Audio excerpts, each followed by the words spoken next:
Loader अब जितना बेचारे का ज्ञान है उतना ने बोलेगा। लोडर मालिक नहीं हो सकता, तो लोडर और मालिक में बहुत अंतर है ना। अभी उसी के घर के सामने दसों हजार लोग जुटे थे। जो लोग जुटे थे, आप सोशल मीडिया पर देख लीजिएगा, जो लोग जुटे थे वो मनोरंजन का साधन है कि वो अपने हक के लिए तैयार हैं। जो सदन में जब ओम प्रकाश राजभर उनके हक के लिए लड़ता है, चाहे वो छात्रवृत्ति के सवाल पे बोले, चाहे सामाजिक न्याय समिति के सवाल पे बोले, चाहे आरक्षण के सवाल पे बोले, चाहे घरेलू बिजली के बिल माफ़ी के सवाल पे बोलता है, चाहे किसी मुद्दे पर बोलता हूँ, तब तो जबान बंद हो जाती है। बाहर आके खूब बोलते हैं। एक है प्रधानमंत्री, एक है राष्ट्रपति, एक है, तो शिक्षा दो तरह की क्यों? अमीर का बेटा अलग और गरीब का बेटा अलग क्यों पढ़ेगा? राजभर जी, विपक्ष कह रहा है कि सावधान यात्रा से कुछ होने वाला नहीं है। ये तो मान्यवर कांशीराम जी जब निकले थे तो उस समय भी लोग यही भाषा बोल रहे थे कि कांशीराम जी आए हैं तो इनसे कुछ होना नहीं है। और कांशीराम जी ने हजारों लोगों को नेता बना करके गए और करोड़ों लोगों में राजनीतिक चेतना जगा के गए। हम सावधान यात्रा के माध्यम से लोगों को समझा रहे हैं कि देश में एक समान अनिवार्य फ्री शिक्षा होनी चाहिए।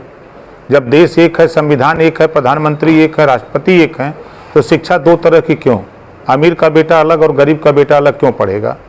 जब कोई भी परीक्षा के लिए सरकारी स्कूल में पढ़ने वाला बच्चा और प्राइवेट में पढ़ने वाला जब नौकरी के लिए अप्लाई करता है तो पेपर एक आता है, तो फिर सरकारी स्कूल वाला फेल हो जाता है, प्राइवेट वाला पास हो जाता है।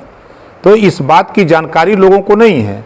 तो लोगों के बीच में जाकर के जब ये बात हम लोग बता रहे हैं तो लोग बड़ी तेज़ी से इस लड़ाई को लड़ने के लिए तैयार हो रहे हैं। जब देश में बेरोजगारी चरम पे है, नेता तो कह रहे हैं लेकिन कोई ठोस कदम नहीं बन रहा है। हम लोगों ने, पार्टी ने तय किया है हम लोगों ने कि रोजगार परक शिक्षा, मोबाइल बनाना, कलम बनाना, मोटरसाइकिल बनाना, पंखा बनाना, इस तरह के 100 विषय बने। कक्षा 4 से हर छात्र को पढ़ना अनिवार्य कर दिया जाए।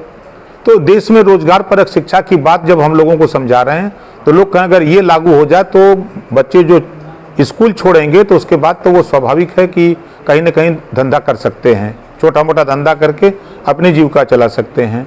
आज देश में लाखों करोड़ रुपया अमीरों के कर्जे माफ़ हो जा रहे हैं। जब वो बैंक से लोन ले रहे हैं, कर्जा नहीं दे पा रहे हैं तो उनके कर्जे माफ़ हो रहे हैं। और जब गरीब जो है बिजली का बिल नहीं दे पा रहा है तो उसका लाइनियाँ काट दे रहे हैं कट से।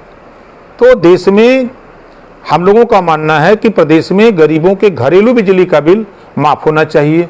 इस बात के लिए 100% लोग, तीनों काम के लिए 100% लोग तैयार हैं। जातिवार जनगणना के लिए एकदम 100% लोग समर्थन में हैं। हम अगर मीटिंग करते हैं मैनपुरी, हम मीटिंग करते हैं आगरा, हम मीटिंग करते हैं हाथरस, हम मीटिंग करते हैं सहारनपुर बागपत, हम मीटिंग करते हैं झांसी बांदा चित्रकूट, जहाँ लोग हमको पूर्वांचल कहते थे, आज उस पैमाने पर, बड़े पैमाने पर वहाँ समर्थन मिल रहा है। हम जाते हैं, अभी मैं परसों था कटिहार, आसाम के बॉर्डर पे, मैं मधेपुरा था अभी पिछले 4 तारीख को, मैं बिहार के 1 दर्जन जिले में जाके मीटिंग किया। वहाँ भी जैसे पूर्वांचल में मीटिंग होती है उसी तरह वहाँ मीटिंग हो रही है। तो लोगों का जन समर्थन मिल रहा है और यही समर्थन सरकार बनाता और बिगाड़ता है।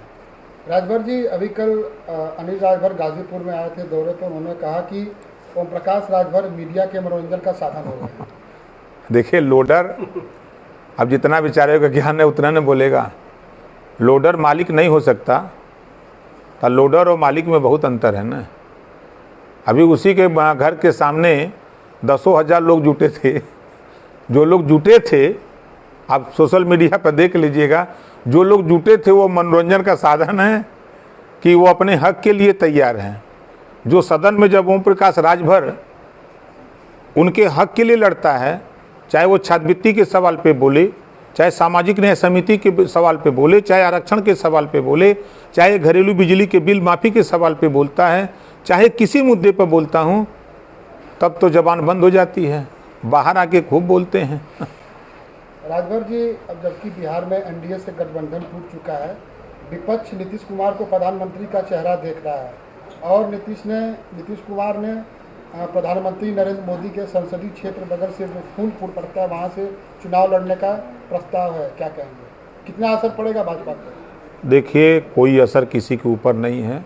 जो अपना जहाँ जाके चुनाव लड़े, चुनाव लड़ाने से देश में समाजवादी पार्टी ने इतना नफरत पैदा कर दिया है।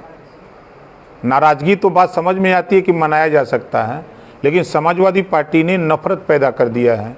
बिहार में मैं होके आ रहा हूँ, अभी 2 दिन पहले बिहार था।